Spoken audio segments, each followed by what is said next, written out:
My favorite memory was in Tokyo. We were walking back from Team Miles, me and my friend Dante, and we were walking over this bridge, and it was over a lake. It was like sunset at night, and the sun was setting in between like all like the buildings of Tokyo, and there was like no cars, there's no people.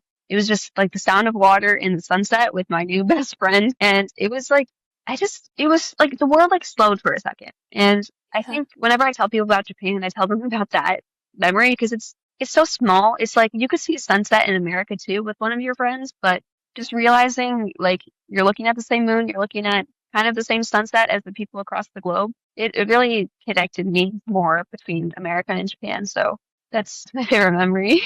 That sounds straight out of a movie.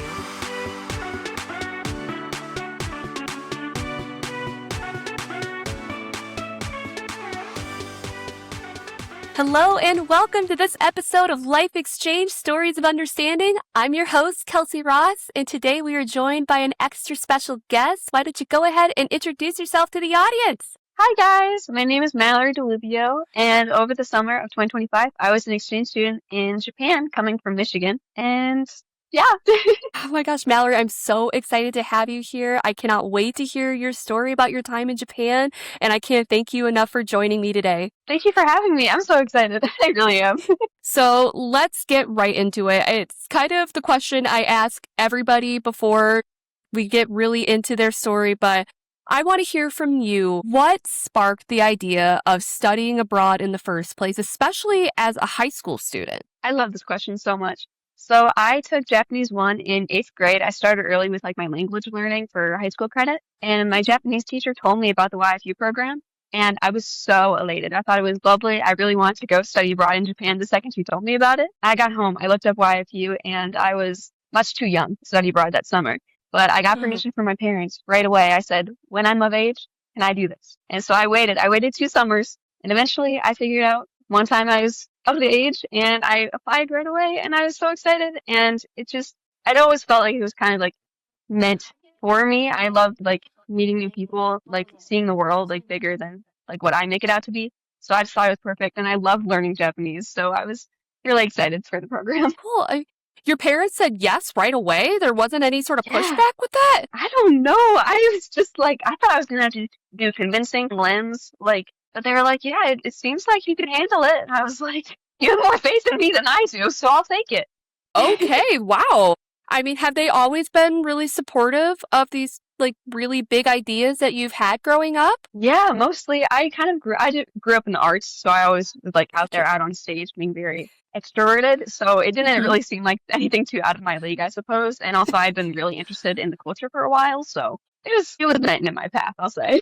Gotcha. That's so interesting. I mean, I've heard from so many other exchange students that they have had to do like full presentations and so many years of trying to convince their parents, just please, please, mom and dad, let me go. And to have your parents just be like, yep, no problem. That is so interesting. I Yeah. really give your parents kudos for being so Oh, for supportive from sure. the get-go. It's incredible. And what was it about Japanese culture specifically that really drew you in? So I started getting really into the culture around COVID. I was so like isolated at home and I was just like so used to my surroundings, so used to the people. And I kind of just started looking into different languages, something to try and get me out of that little COVID isolation. And I settled on Japanese. I thought the dialect was beautiful. I loved that it was more of script rather than like what I was kind of used to. And Yeah. I just fell in love with the nature specifically. I always echo that. The nature. I love it. I live in Hmm. Michigan, so we have like all like the 4 seasons year round, and so I find it Hmm. I really value like the nature aspect of wherever I Yeah. travel, and Hmm. it just has such a great mix of city life, like Tokyo, and then like rural, like countryside vibes, like where I was placed, and it was such a different switch from what I was used to, and so I really needed that in those times around COVID, and I just kind of grew up loving it and really wanting to learn the language, so it means a lot to me. That's Yeah. that's exciting. That's cool. Yeah, and I mean, I'm a Michigander too, and I'm sure you're well aware where YFU is Love, located yes. right here in Michigan as well. I get exactly what you're talking about with having the fuller seasons and being surrounded by that city and also that country bit of life here in the Great Mitten State. So, yeah, Japan seems to have a bit of the best of both worlds. And it's so great that you were able to see that firsthand, especially after being so cooped up in the pandemic. I mean, I can't imagine what a mind-blowing experience it was seeing it on a screen to then being immersed in it. I can't imagine how that was, but we will get there. But, so to kind of go back a little bit, you had started taking Japanese lessons in 8th grade, starting in school, which also rather unique. You don't hear a ton of schools having Japanese as a language option in a lot of American schools, at least not in the Midwest. That's Yeah. rather rare, I hear. Yeah, for sure. Yeah. And so, how many years of Japanese did you take before you went on program?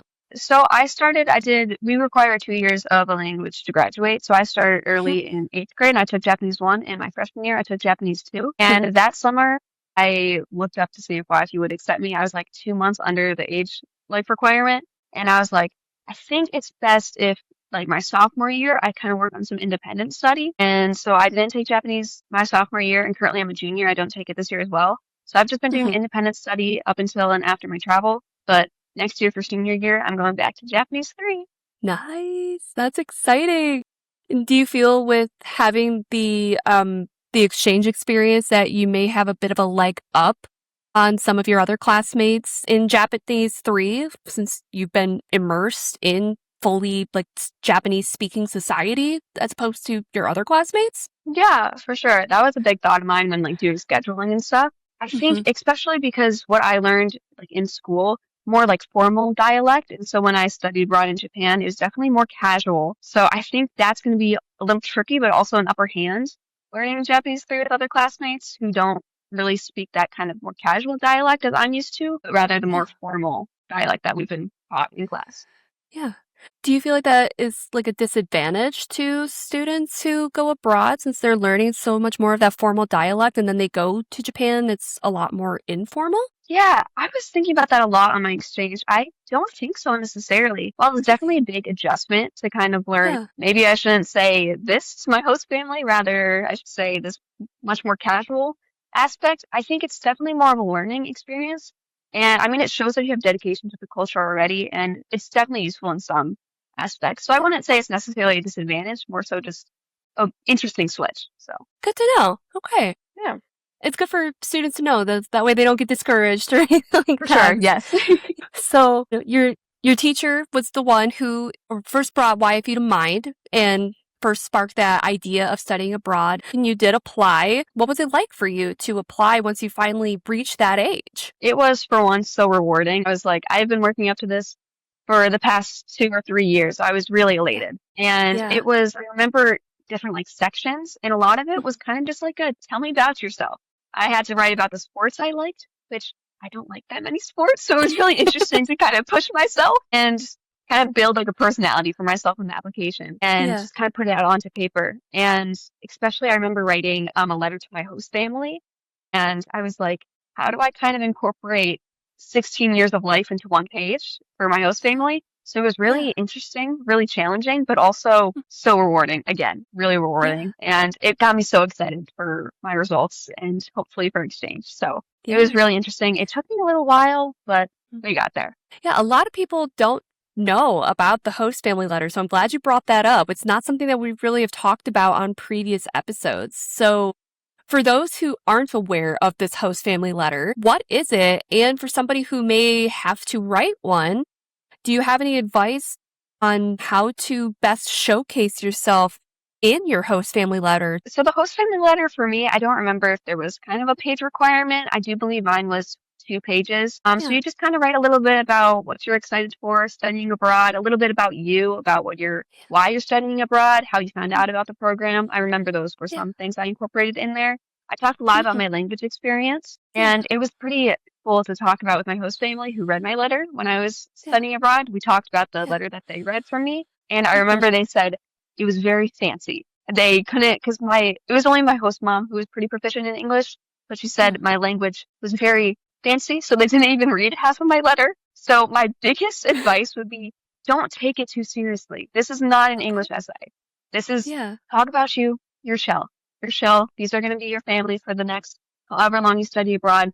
They want to know you, not the dictionary, not the dictionary. So that's No. my biggest piece of advice. That's fantastic advice. I've heard from people who have talked about it that they stressed about it and they rewrote it and they were freaking out about every little detail that they should put into it. And I mean, in reality, like you said, it doesn't have to be absolute. It doesn't have to be the dictionary. It's just a little facet of who you are. I mean, sure, of course, it's got to be something that really should showcase the best of you, showcase who you are, but they're going to learn about who you are when they meet you. So I'm just the best of you, but not everything about you.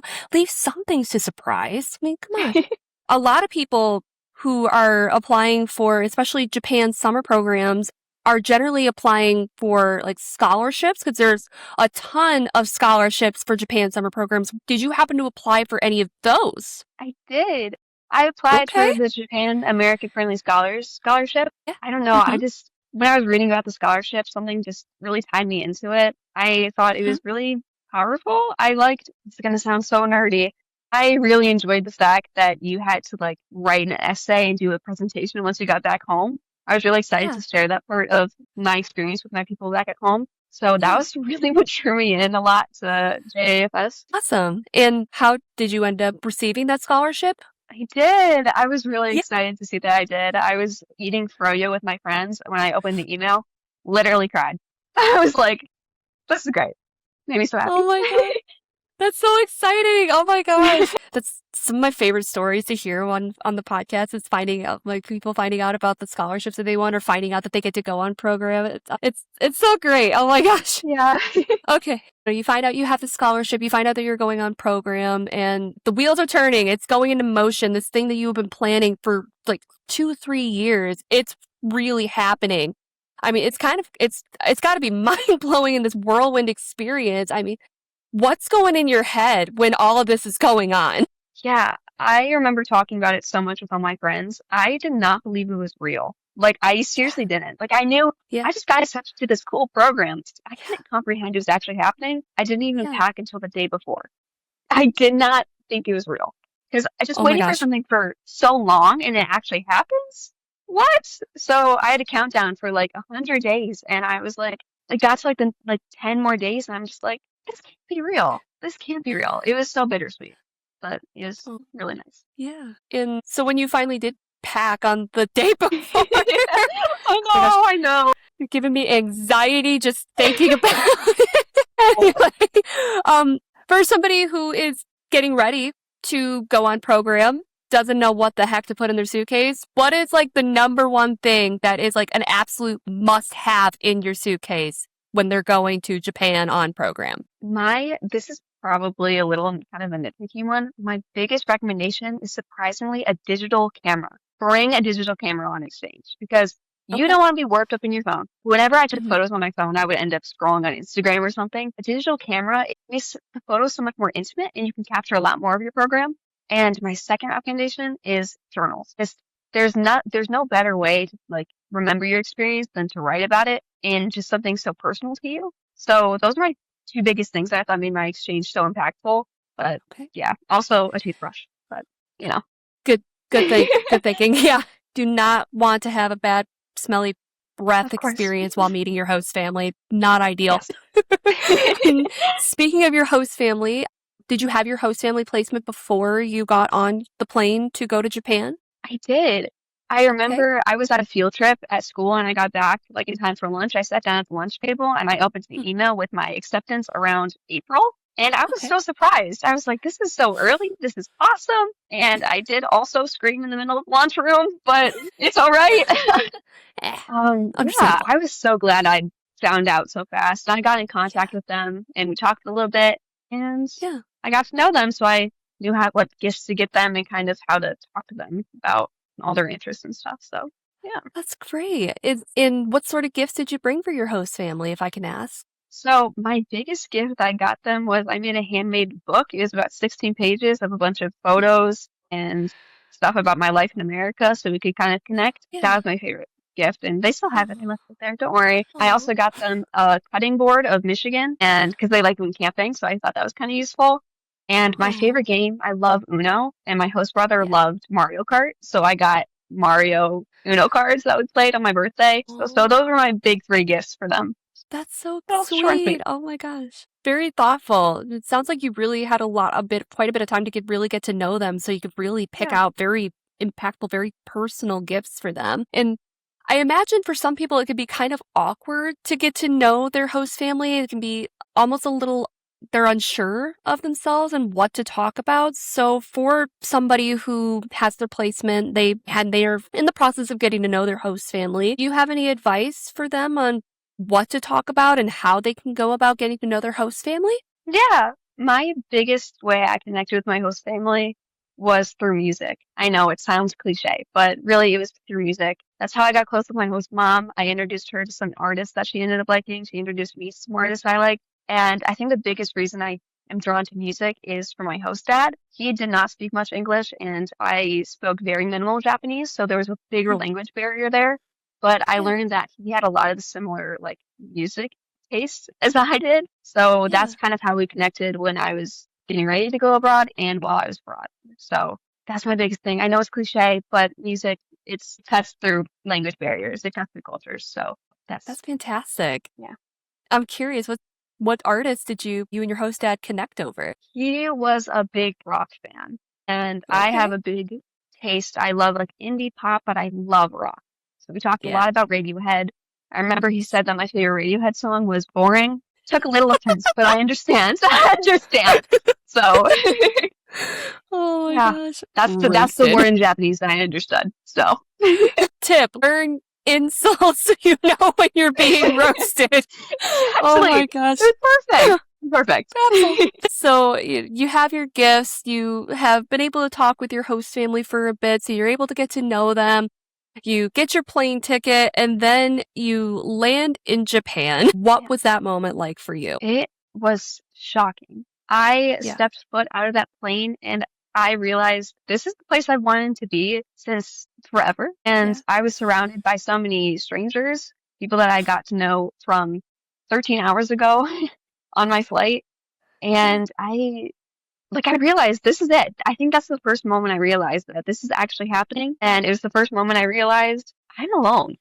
I'm not Yeah. entirely alone, but my family is not here with me. And it was kind of an out of body experience, but it was also so bittersweet. And it really hit, especially when I got to my second airport in Japan, which was Nagoya Airport, which is where I was placed. Hmm. And that's when it became real. Buying stuff Yeah. out of the vending machines, waiting for my host family to pick me up.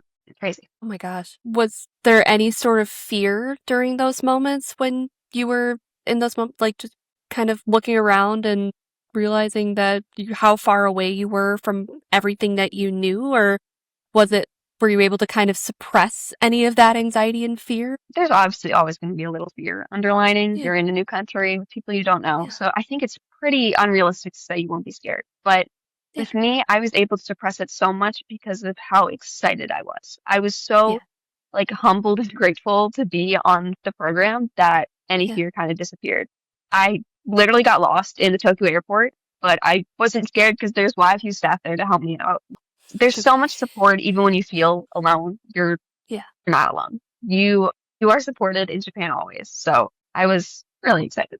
Always. You handled getting lost in the airport probably so much better than I would have. I think even knowing with their staff there, even knowing there's help there, I know myself, I would have had a full blown panic attack.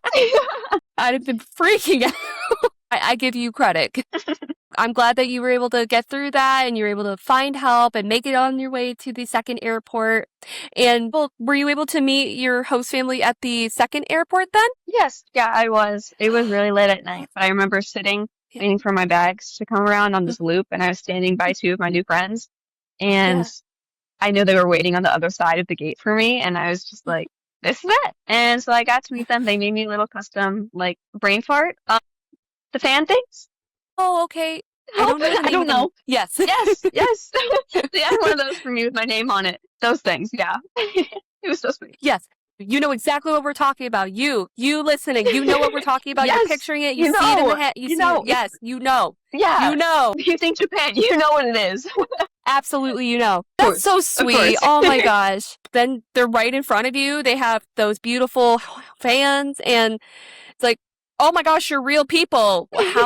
How was it surreal seeing them, or did it feel like meeting friends, long lost friends, or like what was that like? It was so crazy. It's like when you FaceTime people and then you finally go to the house like that they're always like sitting in like in person. It was very Yeah. reminiscent of that. And Yeah. it was never like you guys are real, but more so like you guys are real, you know? It Oh, was it yeah. was really exciting. I remember on the drive to our house, it was about like an hour and I just played Mario Kart with my brother. And I was like, maybe I'm not going to be too alone here. So it was Oh, a nice feeling. They were so accepting right away. Yeah. that's wonderful. Oh my goodness. And how long was the entirety of your program? Yeah. I was there for about 6 weeks. I left like really kind of like late June, and I got back Mhm. very last day of July. Okay. And if I recall correctly, school is still going on in Japan during this time, correct? Yeah. Okay. So you were able to attend like Japanese classes and essentially just like be a Japanese student during this time of your program as well? Yeah, I was. I was at school for about 3 to 4 weeks, not entirely sure that time frame, but a really large chunk of my program. I was really happy about that. That's exciting. Okay. So let's get into life in Japan. I'm sure that whole time frame must have been just like a whole whirlwind of just so much happening, so much to experience. I mean, I can't imagine how you had mentioned you had the journals that you were like you say that's all students should have to keep track of everything in your digital camera. You had said it's a good thing to keep track of things. I imagine journaling was really the only way to really keep track of everything that's going on with such a whirlwind time frame of that program. Do you happen to have your journals with I you? do. Yes, Oh my gosh, I have really? 3 journals. I have 3 journals from my time there. Um, Oh my gosh. and they're all here. They're all here. Oh my gosh. Oh my gosh. If it would be if you would be willing to read some of your entries and walk us through like life while you were there, oh my I gosh. would love to. I'm so I would excited. love to. Okay. I would Please love and to. thank you. Okay. The writing is so tiny. I had a lot of thoughts, so we'll find one. Oh Okay. man. Oh, yeah, I remember in class a lot of the times because I wasn't thrown into what's it called? Like an international class. I was thrown right into Okay. like an entirely Japanese speaking class. So I Oh didn't wow. know like what they were saying at the time. So this was kind of how Yeah. I connected with people. I journaled. Yeah. Yeah. And let's Cool. see. Let's find another one. Okay. All right. This is for my first day. We're gonna skip over a little bit, but we're gonna read most of it. All right. Okay. So this was me in history class. I was talking about, I think they're taking a test in history right now, so I'm just chilling. I have like 10 minutes or so left. Also, it's page 19. Yay. I swear I've seen so many 19s in Japan. Really quick pause. 19 is my lucky number. I saw so many 19s in Japan, so it Oh. made me really happy. And I was journaling this on page 19. So I digress. I got off Oh. the train today at deck 19, and that felt like good luck. And I met the other exchange student from Turkey that my host mom was talking about, and he also seems really cool. At lunch, I followed Aya and one other girl on Instagram, and Aya is probably my favorite girl in the class so far. Lunch was fun, and they kept asking me about my type in boys. That was Some a really things never interesting change. conversation. I know. It was like I'm back at home. I'm back at home. And I didn't want to point out Absolutely. anyone in the class. I didn't know them. So I was like, Hey. you'll figure it out. You'll figure it out. Man, yeah. Let's see. I've had a Oh. lot of fun at school so far today. I'm kind of tired, but it's not too bad. I'm in total awe of the fact that I'm actually here. Why am I an exchange student? Like, I'm in the middle of Japan, dude. Me, Mallory, I'm in Japan. My life is so interesting. Okay, this is the first class I know nothing about. It's 100% Japanese lecturing, no worksheets. Help me. Also, my desk is really squeaky and it's kind of annoying. I feel like I always get creepy things, and I just checked my schedule for tomorrow, and I don't have to go to math or history tomorrow because I'm going to both of the English classes. I would love to Nice. explore the world to keep realizing that the world is so much bigger than me. There are so many people, and I'm trapped in my mind all the time. I mean, life is insane, so that is very fair, but you get the point. I love the sound of chalk on the chalkboard. That was my entry from school during history class. Pretty all over the Oh place, my but gosh. a lot of thoughts there, so Yeah. I love it. Just that stream of consciousness, just going Exactly, and writing. exactly. I love it. It's exactly that frame of mind, exactly what you were thinking right in that moment. I mean, it's beautiful. It's perfect. I'm so glad you kept journals during this point. Oh, that's so great. And think back like 10, 20, 30 years from now when you're like reminiscing and you want to think back in these times, you're going to have this treasure Yeah, trove of this time here and you're going to be able to look back and like put yourself literally right back in that squeaky desk, hearing those exactly. chalk sounds again and remembering all those conversations with those girls asking you about what boys they thought you thought were cute. Oh my gosh, that is incredible. All right. And anybody else who wants to come on the podcast, if you have journals that you want to read, please bring them. I want to hear all the entries. I don't care if you think they're boring or mundane. They are not to me. They are not to listeners. They are the coolest thing ever. This is awesome. Okay. This is great. For anybody who is like going on exchange, like you might think it's a waste of time. It's so not. Look at all this. You're going to have all these incredible memories that you're going to be able to look back on years from now. Because you think you're going to remember it. You're not. All these little things you're not going to remember. And look at now, Mallory has all these little books full of memories. Genius. Oh my gosh. I could go on about this forever, but I'm not. This is not about me and what I think. More, I would love to hear more if you are willing to share more. Yes, I am so down. I was kind of skimming through real quick. Yeah. Yeah. This, I think, not. We're just gonna go for it. We're just gonna read it, and we're gonna see what happens. All right. This is from Let's do July it. 4th at 1:23, which I'm assuming was during school. Yeah. So let's see. I really enjoyed my day today. After my entry from history class, this is not after the previous one. This is a different. We had English class my second hour, and that's always super chill. I love English class because, for one, I understand it, and two, I enjoy actually doing things. It makes me feel really immersed in the experience more. After that, we had gym for third period, and I really find myself enjoying that class. My time over the hurdles dropped to 12.5 seconds. Wow, what an athlete. I don't typically talk to many people in PE, but honestly, I don't mind. We're really close to the airport, so instead of talking to people in my broken Japanese, I watch planes take off and land right over my head. If you know anything about me, you know that I adore them with all of my heart. I love the airport. I love airplanes. Yeah, same. We had English class again for fourth period, and I marked up an assignment with all of the Japanese that I knew. We're productive up in here. And then I had lunch with some girls from 2-6 and 2-5. Those are like how they kind of structure classes in Japan. And I Okay. showed them the book that I made, and they really liked it. We also wrote wishes and took photos with them. I also gave them my mini notebook of advice and my messages, so they're filling it out right now and handing it back to me. That's my second journal. We'll get there. Oh, okay. Let's see, where was I? One called my friend Julia handsome, and I laughed. They also think that my favorite music artists are really cute, lol. Anyways, for both 5th and 6th hour, I didn't do anything, but then I go to theater club, and we love that. Yes, here we go. Also, let's freaking go, because there's green peppers in my lunch. They're genuinely the best thing ever that I've ever had. That's a lie, which reminds me that the English teacher in my second period mentioned frozen yogurt, and I miss Menchie's at home really bad. Shout out to Menchie's. Yeah. Absolutely, yes. Yes, literally. Sorry, So got a little good. excited. Yes, that's where I found out that I got accepted. So, you know. Extra special shout out to Menchie's then. Absolutely. Extra special. Yes. Exchange students, if you get placed in Michigan, I don't know if it's anywhere else in the country, but if you get placed in Michigan, especially, I think down like towards like, I think it's down like the Metro Detroit area because that's where the only place I've ever had it. Go to Menchie's. So good. So worth it. Anyway. You must. Sidetrack.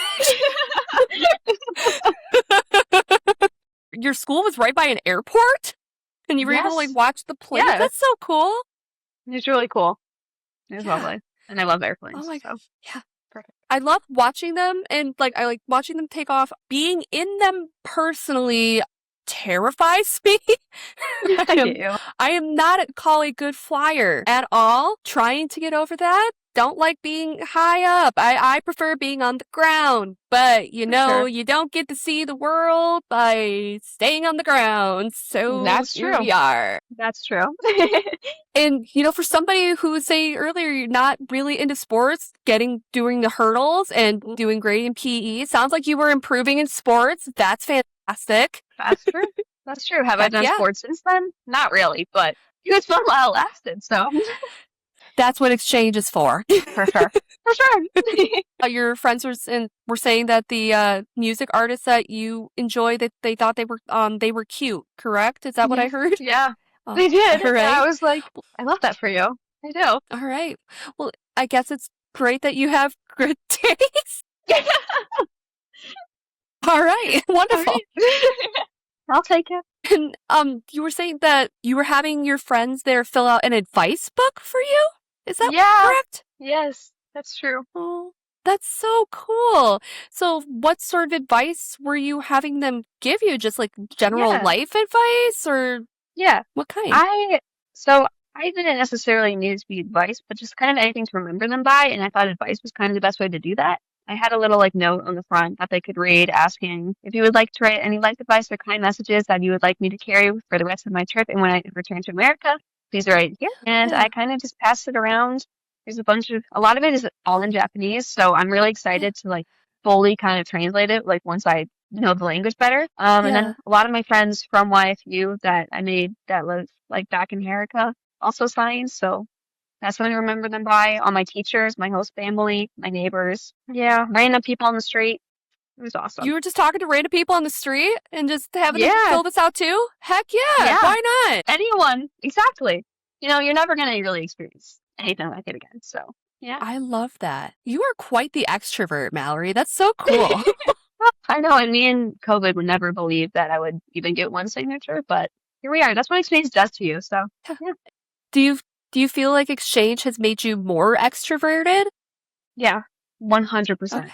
And Yeah. that's definitely for the better because it's inspiring me to know more about people, to know them like deeper as well. And obviously, I love talking about exchange, so that's always an in for Yeah. conversation. So Yeah. What other changes have you noticed about yourself since your exchange has happened? yeah, so many. Really, like your life is just not going to be the same.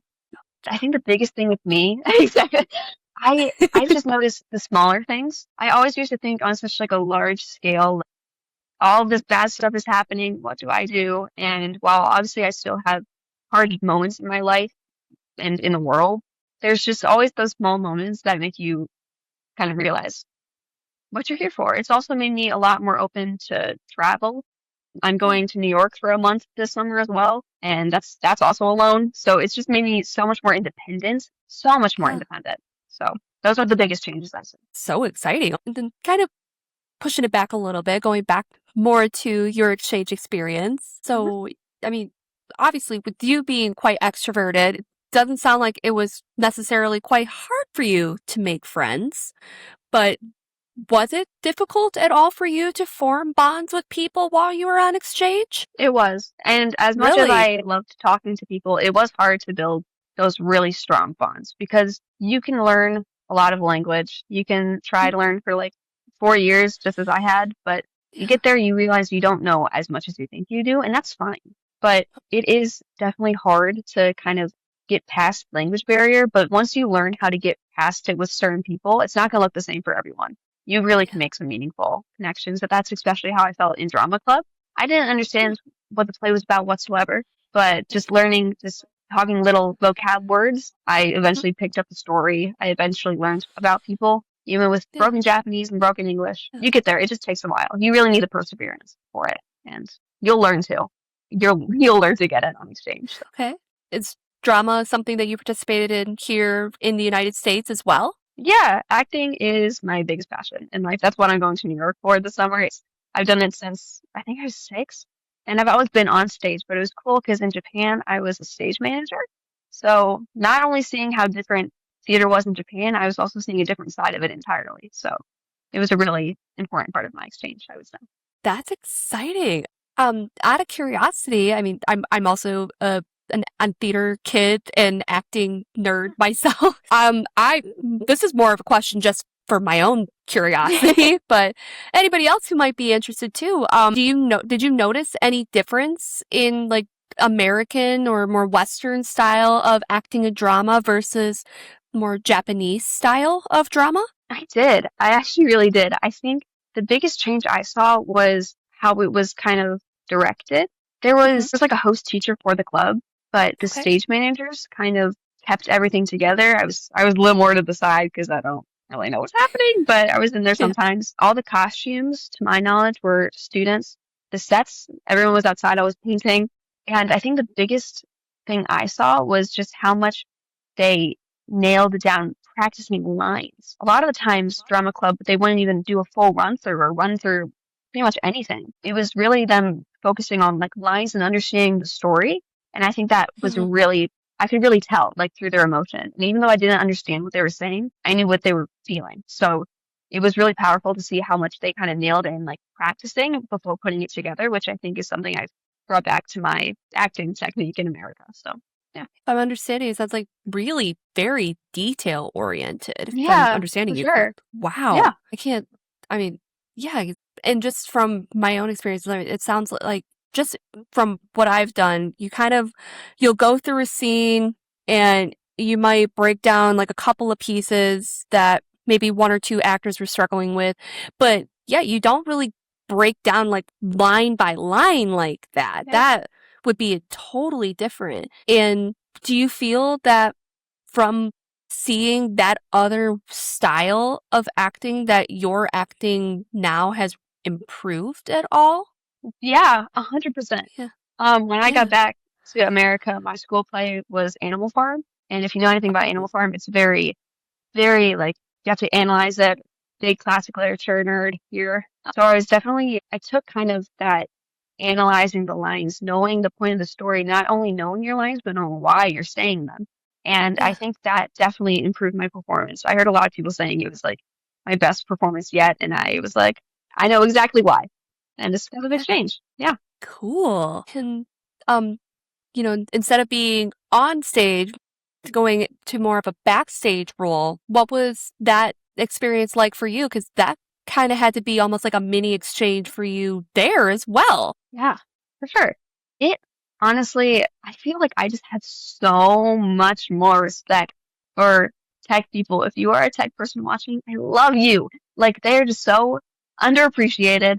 Hmm. And of course, always respect your crew. But it really made me understand how much they put everything together, how acting is not what's just on stage, but also what's backstage, and how much kind of has to go into it. That stage, like that set doesn't just appear, it's built. And Hmm. a lot of times it's built by people who aren't too different from you, and you never really connect with them.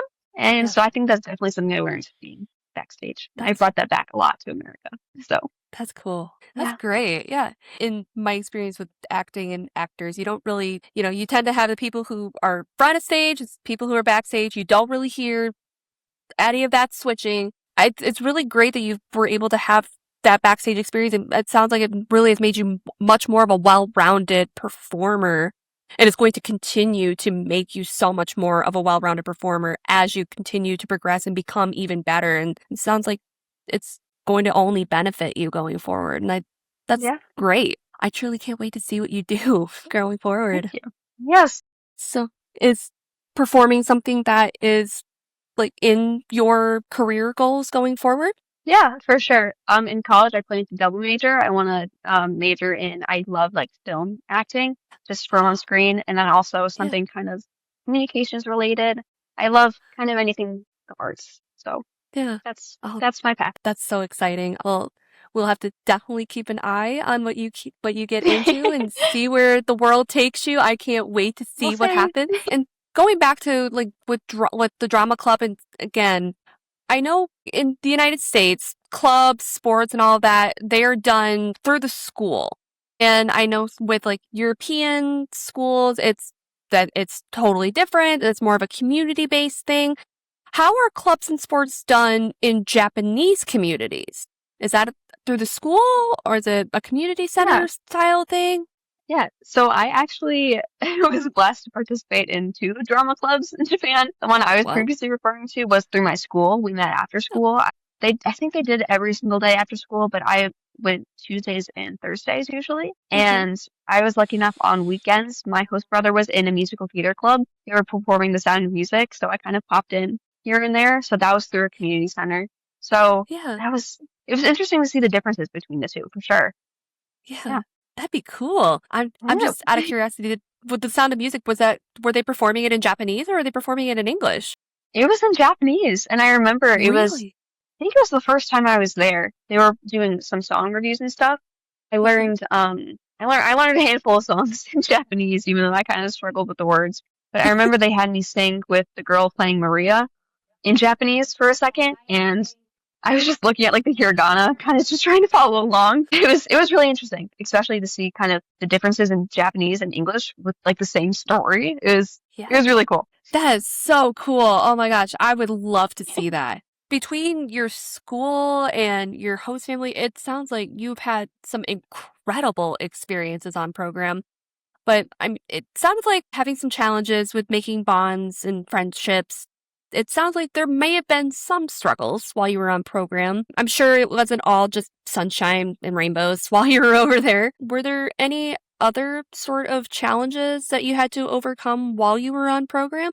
Yeah, I honestly think the biggest one for me was public transportation. You should know, but in Michigan, that's not a big thing. There's buses running sometimes, but none I really hop on. So it was definitely a big adjustment with the Yeah. trains and public transportation. It was, I think, literally 2 or 3 days before I left, I had this big frenzy. I was lost for about 5 hours on the buses and trains, and No. it was really crazy, but funny Yeah. enough, it was my favorite day on program just because I tried to navigate it. And I met some really cool people through that process. So, although it was definitely really stressful, a few Yeah. tears, I mean, I would rather be lost in Japan than in America during my summer. So, that was, Way to make lemons out of lemonade or lemonade out of lemons is what I'm trying to yes. say. Hey, guess making the best out of a bad situation. That's great. Taking bad and making good. Other good things with Japan that we Americans commonly associate with Japan, of course, food. I'm sure you got to try all sorts of great food Oh. while you were over there. I'm curious, what were some of your favorites that you got to try while you were there? If anyone I know is watching this right now, they know what I'm about to say. Strawberry sandwiches, like, I need a breath. I Okay. need a breath. They're so good. They were Okay. phenomenal. I never got an original 7-Eleven one. They were out of season. But the train station by my school, there is a little small business that sold them.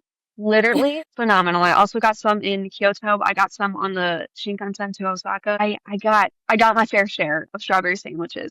It was so good. And I think one of my favorite connections with food, the girl running the shop with the Ichigo Sando that I always got, the strawberry sandwiches. It was my last day as an exchange student and the shop was closed. But I wrote like a little note and slid it under the door thanking her for how good they were. That's Oh, how good they were, guys. They were so oh, good. And I made some at home for my friends. And it's not like the typical, you don't think of Japan and think of strawberry sandwiches, but I do. But I do. yeah. It's just bread, strawberry, and cream, right? Yeah. Yeah. And somehow it's phenomenal. Hey. Sometimes the simplest things make the best and most delicious foods. So, Yeah. don't Yeah. knock it till you try it. Is what I'll say. Exactly. Exactly. It sounds delicious. Honestly, I could go for one right now. That sounds Yes, me incredible. too. I would I love know. one right now. I know. Anyway, any other highlights in the food world of Japan that you would like to shout out? I do. Gyoza was Oh my yeah. favorite. Gyoza. I always enjoyed like having like dumplings and stuff back at home. It was never the Mhm. same. Yeah. I got there. It was so good. Also, takoyaki. I'm pretty Ooh. sure they're an Osaka special. I made them Mhm. with some of my neighbors and my host family. It was so, so good. Like, so those two are the biggest, like, kind of Japan staple foods, I would say, that Yeah. I couldn't get enough of. So, yeah, and I hear you keep mentioning like your neighbors along with your host family. It sounds like you were really able to make quite a connection with not only your host family, but like the community around you. Yeah, for That's sure. also that's not something I hear all the time. So how did that happen? Yeah, my host mom, she ran this English club. She was really passionate about learning English. I thought it was so awesome.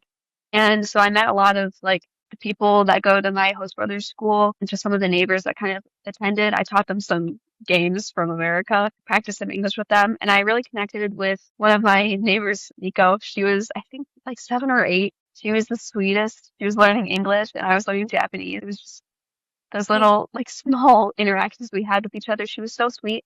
and she made me this really awesome, I wish I brought it down with me, this really cool like origami frame to take Yeah. home for my last day. It was adorable. Like you really expect to kind of only connect with your host family, but Yeah. once you're with your host family, they're already in a community and you just naturally kind of embed in that one, I feel like as well. And it's important to make those connections too, because it feels like I have more than one family back in Japan now. So That's yeah. incredible. Have you ever thought about bringing the world into your home? With YFU USA, hey, that's us. You can. By hosting an exchange student, you'll experience a new culture right in your own home. It's an incredible opportunity to make lifelong connections and help a young student discover the American way of life. Visit yfuusa.org to learn more about how you can become a host family today. I take it you're still in contact with your host family and some of the neighbors from the area then? Yeah, I am. I actually just sent them a New Year's package. I sent my host family a custom Ghibli calendar. I thought it was kind of cool. I also sent Oh, Nico some matching stuffed animals. So oh my yeah, goodness, that's I also so text them a lot, cool. but yeah. People who are coming off program and they want to try to keep up that relationship with their host family, how do they do that? Especially when life gets busy, I'm imagining it can get kind of hard.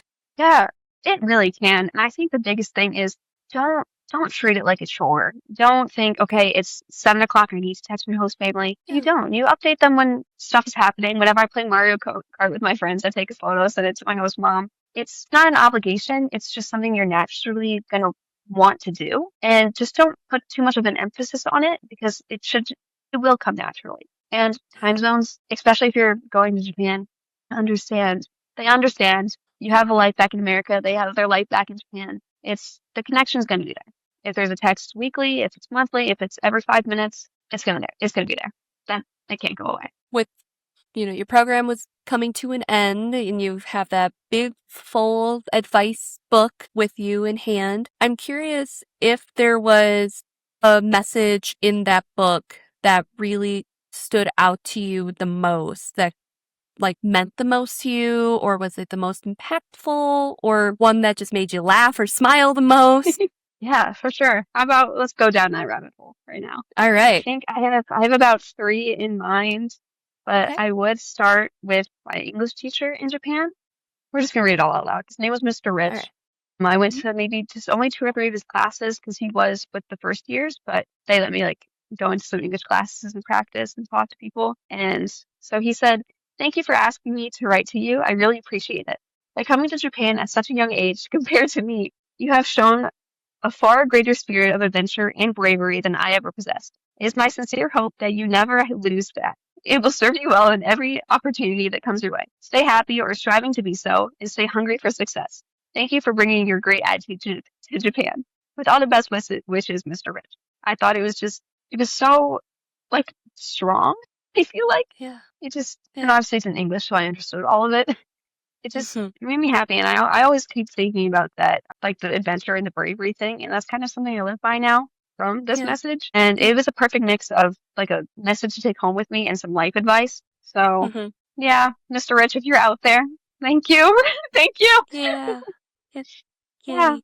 man. Let's see. I have two more. My Yeah. homeroom teacher, I I couldn't translate entirely what he said because it was in Japanese, but I remember one of the biggest things he wrote was that he remembers I was nervous like the first time he met me, and Hmm. contrary to when he wrote that message on my last day, he noticed I just had grown so much and interacted with people more, and my language got better, Mhm. and I thought that was just it was so interesting to see that people notice that from afar. And Yeah. even if you feel like you haven't really changed as a person, you have, and people notice it. And especially Yeah. hearing that from my homeroom teacher who I saw every day, who saw me grow, it meant a lot. It meant a lot. Yeah.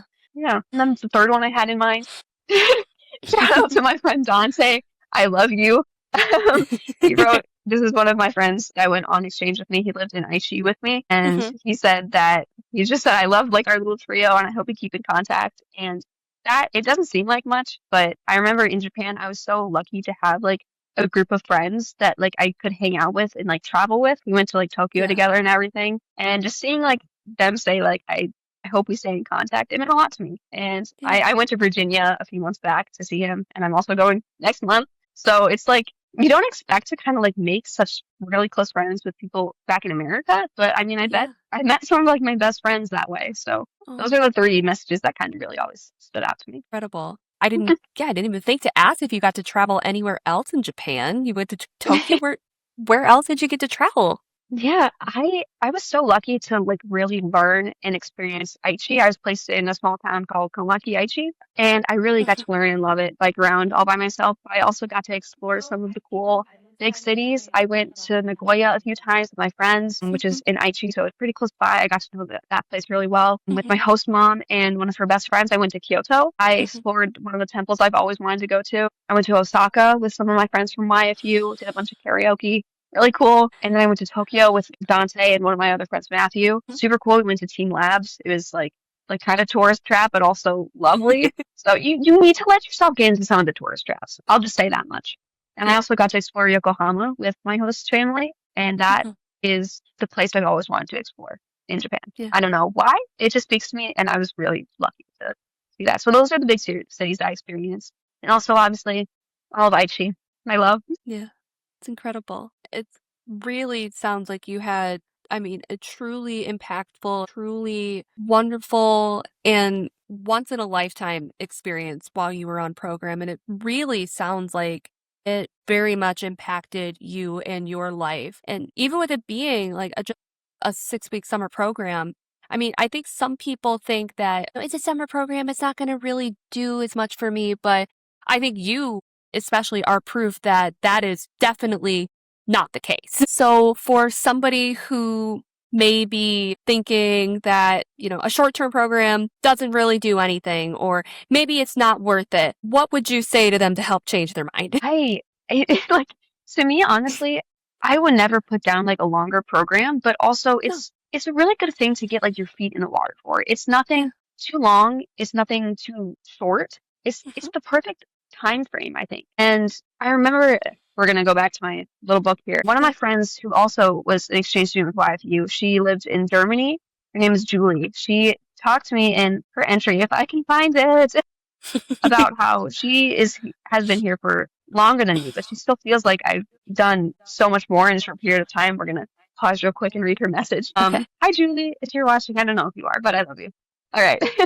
Hey, I'm so proud of you for using such a short period of time so nicely.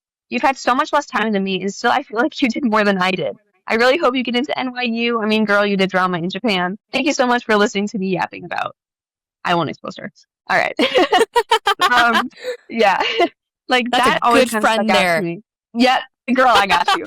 Um, like, because it's like you really feel like you're on a time crunch, but it's nothing like stressful. It's like you want to make the most of it, and Yeah. you realize like, all right, I only have like 4 weeks left. We're gonna do this, this, and this. And especially my Yeah. host family was so supportive of me. They always like were like, "Oh, you want to go to Legoland with your friends? Yep, I'll see you. I'll see you later."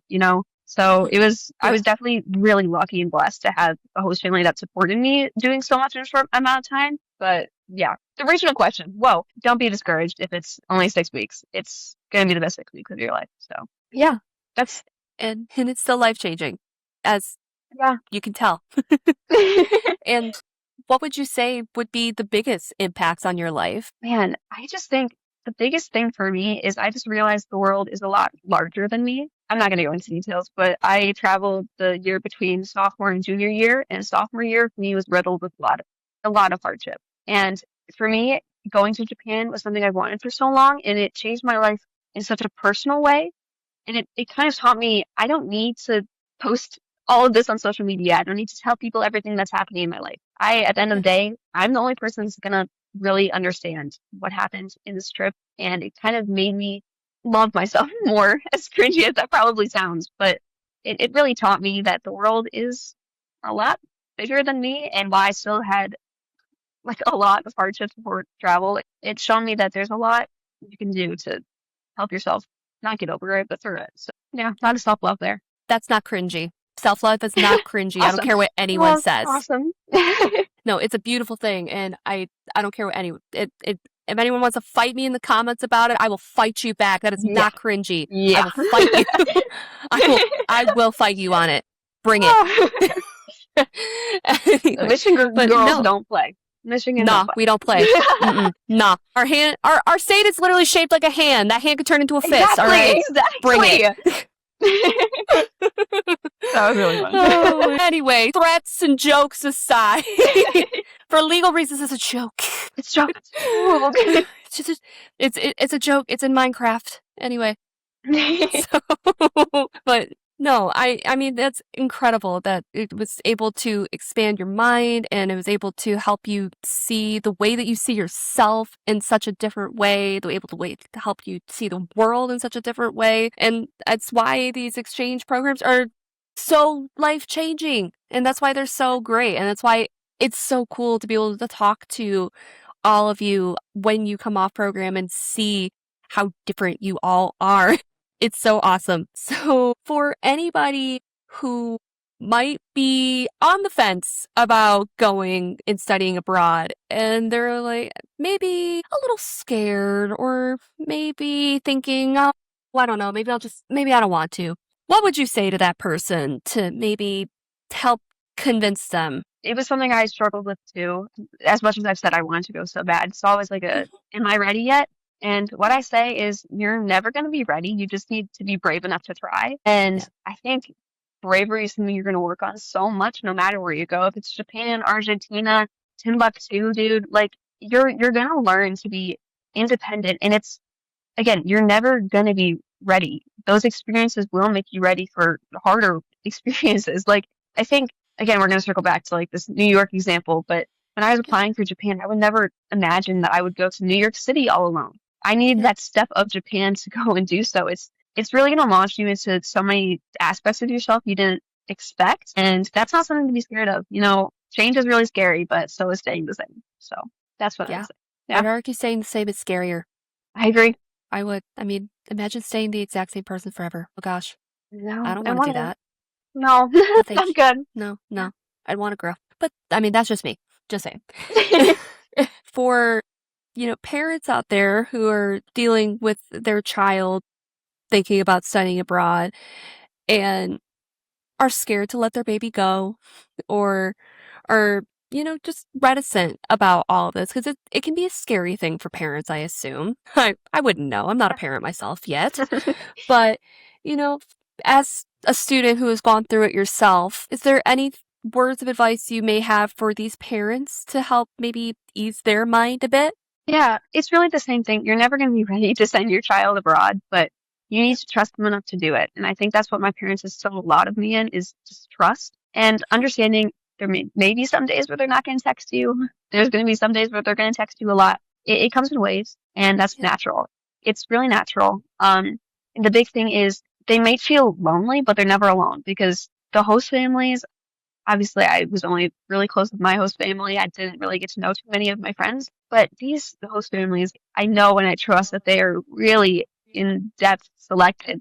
You are sending your child in good hands. And if you're sending your child to Japan summer 2026, if they're paired with my host family, they're in fantastic hands. Like, the people hosting students, they want to, and the people going abroad want to. So there's really just that mutual understanding, and your child's going to come home a better person. So that's my little sprinkle of advice.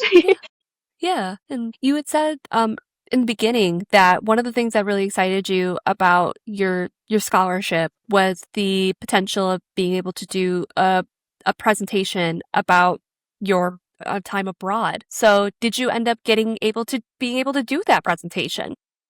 I did. When I got home, I presented to the current Japanese 3 class. I had a few friends in there, so I was like, I'm just gonna kind of ease into this that way. And some people already knew some of my story, so I thought it was like a good launch pad. And people in Japanese 3 are around the age that they would study abroad with YFU. Me personally, we had a speaker when I was in Japanese 2 from YFU talk, and I thought it was really impactful. So I think just that presentation, like getting people to ask questions and seeing like, this is not just something like that's in my head. This is an interesting story. This is my story to tell. It was really cool. And it was really like full circle, like hearing a story and then being the story. It was cool. I had a lot of fun. Yeah. Yeah, that's incredible. And hopefully, maybe that, who knows, maybe that your story is what's going to inspire the next student in your school to do the exact same thing you did. And then it's Hope so. another full circle moment. Fingers Yeah. crossed, at least. You never know. Come on, guys. Please, that would be great. Then I can talk For to me, more of yeah. you and I get to hear more of your great stories. Exactly. We've talked about your incredible time abroad. We've talked about the great bonds we've made with your host family. And we've touched a little bit on what you've got coming up. It sounds like you're going to be going to New York. You're going to be visiting some of the friends that you've made. But what else is next for Mallory? Man, what's next for me? Ironically, but also not ironically, on the 19th of March, course 19, I have a short film coming out that I made with some of my friends. It's called Mr. Eclectic. You know, I love the acting scene, so that's what's next up in my book. You guys should check it out if you want. If you want, I would, My but that's just me. gosh.